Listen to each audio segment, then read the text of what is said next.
my top 10 eats in Singapore. Hi, if you're new to the channel, I'm Philly. I'm a chef, author, and flavor enthusiast.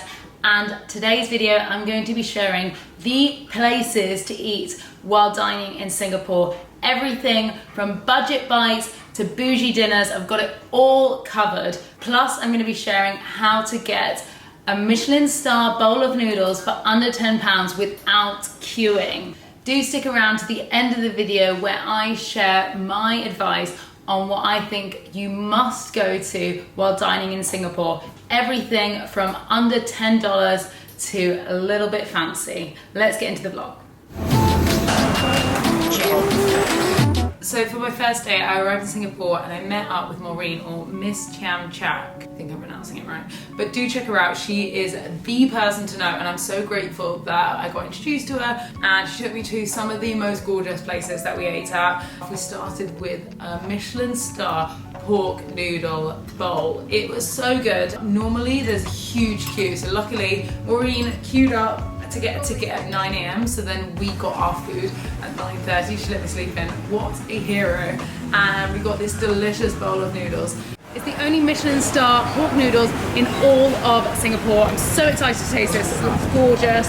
There's loads of pork mince, pork, there's some like dried saltfish, and it all looks gorgeous. You gotta mix it all up.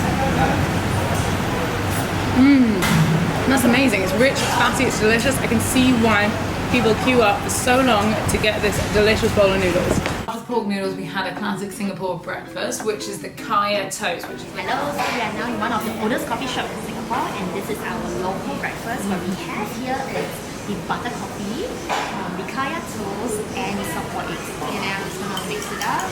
So butter coffee, you have to give it a good stir. That's so like rich. I love that. I mean, I need to start putting butter in my coffee. That's gorgeous. This is actually with butter and kaya. Kaya is our local coconut jam. That's so sweet. Yeah. Dippy. This is it. I love it. Love Singapore breakfast. It's so buttery. Which way do you prefer? Can I do all three? Following that, meal 3, this was like a restaurant for hainanese chicken. So this is like the classic in Singapore, and it's made with such simple ingredients, but there was so much flavor in this chicken. So the chicken is like blanched or boiled in water with some like spices and herbs in there as well. Once the chicken's cooked, it's put in an ice bath. Then the chicken fat like comes out, and then you use the chicken fat in a rice. The chicken stock is like made into this beautiful, rich chicken stock that is gorgeous. And then they use that as a hot pot almost. And then loads of things are put into the hot pot, so nothing is wasted. And I love the chicken, the hainanese chicken and the rice. The chicken and rice was gorgeous. It comes with like 3 little different dipping sauces. So there was like the sweet soy sauce, the ginger, and the chili sauce. So this was one of the favorite things from all of the food that we ate all day. I absolutely loved it. For our next bite, we're at Sam Zam, and we're going to be getting murtabak, which is kind of a paratha or a pancake that's going to be stuffed with mutton. I'm so excited to taste it. They're like stretching it into like a really, really thin dough and then gently frying it and stuffing it. I'm so excited to taste this. Let's eat. So they offered us aircon bar. I wanted the full Singapore experience. We're by the road, in the hustle and bustle. Dip.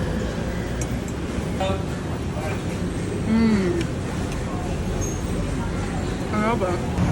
I'm here with Paul. We're at KK, and we're going to be doing a little bit of cooking in the kitchen with Chef Kway. Your favourite thing on the menu? What's the must-order food? I think the must-order food definitely is our K-pop fixed liver.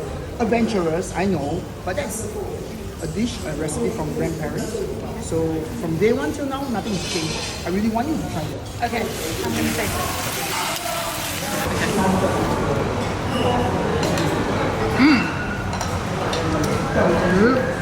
It's really good.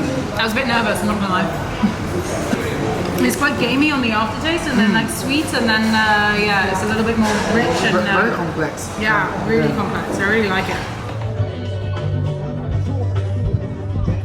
Dinner, I was like, I'm not gonna be able to eat. I'm not gonna be able to eat. But we went to Long Beach and got the chili crab and the black pepper crab. Yeah, you choose this type of crab that you want, and then they make it into a curry with either black pepper or chili crab, or I think there's a few other ones, but we had those two, and it gets really, really messy. I would advise getting a bib, because, yeah, I mean, the locals were doing it really well and delicately, and then our table literally looked like a massacre. Like, yeah. Right, so that was day one of eating. Then we woke up the next day and was still really, really full. Found out my friend Rachel was staying here. Then we met up for lunch and went to Candlenut, which is a Peranakan restaurant. It's got a 1-star. Didn't go for the tasting menu because I was actually going to Zen dinner, which I knew I was going to be eating a lot at, so I didn't really want to overindulge myself at lunch. But really wanted to taste some of the food. So we had the Wagyu rendang, which was like literally melts in your mouth. Really, really like tasty. It wasn't too spicy. Like just loads of umami and richness going through that. Also had the chicken curry, which was super gorgeous as well. And then there's like almost like a tofu wrap with like pork and prawns and mushrooms inside, which was gorgeous as well. And then the cocktails were really nice as well. So like super nice. And then went to Zen for dinner, which is a 3 Michelin star based in like this like kind of townhouse, and they bring you from the bottom floor to the top floor during the meal. So you start the meal off downstairs, you have a couple of drinks, and then you also have some of the canapes, then get to meet the chefs and see some of the ingredients that you're going to be tasting throughout the evening. Then we went upstairs for the main meal. During the evening at Zen, I'd say that the amakasu, which was the fish, was gorgeous. It came with like 100-day aged pork dashi, and then like the Zen caviar. Oh my god, it was so good. Loved that pudding as well. It was like this sticky toffee pudding, but it was made with like persimmon as well. Amazing. There was like a sesame ice cream, and oh my god, it was gorgeous. So I'm at the Zion Road Hawker Centre, and I'm queuing up for Kway. So they're really famous here, and I got told by the Singapore Tourism Board to go here. So I've got to go check it out. I think it's like a noodly sort of dish with some dark soy sauce and a different seafood.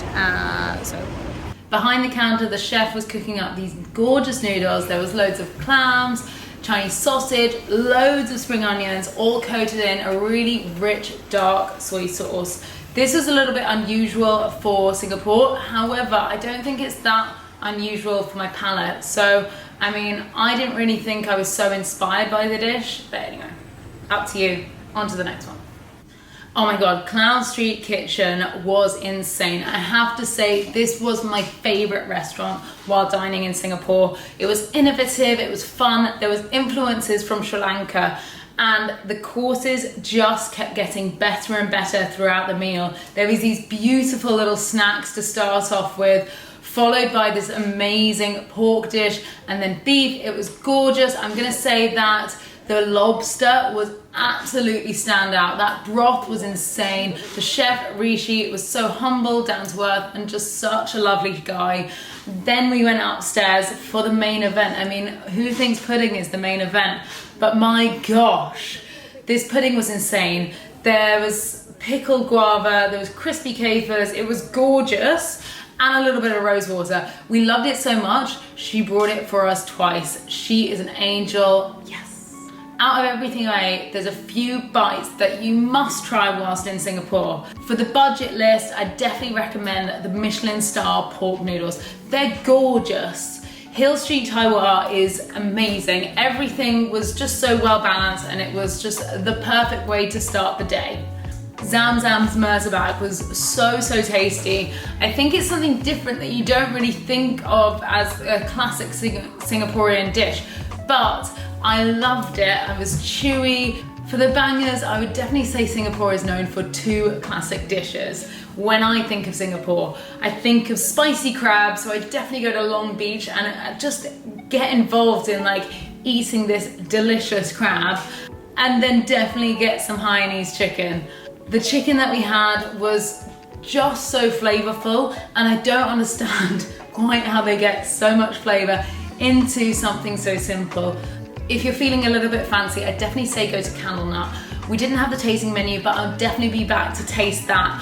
However, everything that I did taste was gorgeous. I loved everything. There were so many layers of flavor and I had the best time there. And then my favorite restaurant in all of Singapore that we ate at was Cloud Street. Everything that they're doing there is just mind-blowing. I think that this is such a memorable restaurant experience for me, and I was inspired so as a chef and someone who just loves food by eating there. Every course was gorgeous. It was so delicious. There was buckets of flavor, and I have to say the desserts just stood out more than anything. It was definitely go to Cloud Street. The details for all the restaurants are linked below in the description, and make sure you stick around for next week where I'm going to be sharing the top 10 bites in Seoul. So make sure you click the bell icon to stay up to date with all the notifications, and I'll see you next week. And let me know which of these restaurants you'd be dining at in Singapore down below.